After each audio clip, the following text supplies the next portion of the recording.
Lupa Lakh Taruk Henbagi Yoongou amadi Yoongang Manghankhre. Manipur Liquor Prohibition Act 1991 gi Section 69 gi manungda Commissioner of Excise Manipur gi mityeng makhada Kaksing amasung Thoubal District gi manungda leiba excise station singna district ani asigi tongan ba mafam singdagi fagatlakpa Lupa Lakh Taruk Henbagi Yoongang amadi Yoongou sing Yairipok excise station da mai thadoktuna Manghankhre. Yu sing manghanbagi thabak adugi matangda Thoubal District Excise ki district level nodal officer Pangambam Ranjit na phongdorakhibada ngasi manghanliba yusing asi Thoubal amasung Kaksing district ki manungda leiriba excise station sing Yairipok, Lilong, Thoubal, Kakching, Palel amasung Sugnugi excise station taruk asina mamang chahi ing 2023 gi May thadagi chatliba chahi ing 2025 gi March tha faubada fagatlakpa singni. Manghanliba yusing asi lupa 8,990 gi IMFL ram liter 13 khara henba lupa 9,900 gi beer liter 18 lupa lakh taruk 18,850 gi DIC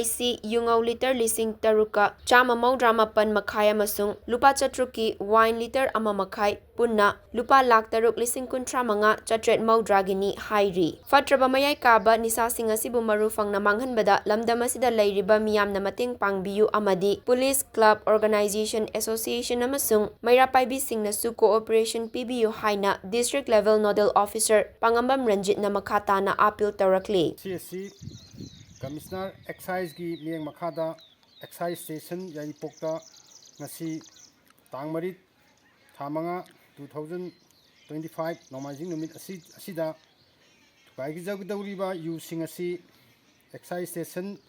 Thoubal District amadi Excise Station Kaksing District ani asida leiba Excise Station singna phagatcharakpa using ni Yoongang amadi Yoongou singni hariba excise station singdudi Yairipok excise station, Thoubal excise station, Palen excise station, Kakching excise station, Sugnu excise station, Lilong excise station ni. Haiba station singna phagalakpa using ni ngasi manghangadawriba using asi haukiba 2024 May dagi chatliba chahi asigi 2025 March faubagi using ni masida police station singna sinerpa using su yauri manghangadawriba using asi adudi Indian made foreign liquor 11 liters 90 point beer da 27 liters DIC liquor da 6,199.50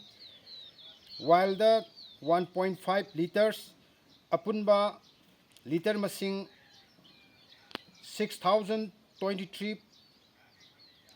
to 39.9 liters ni apunba amount value na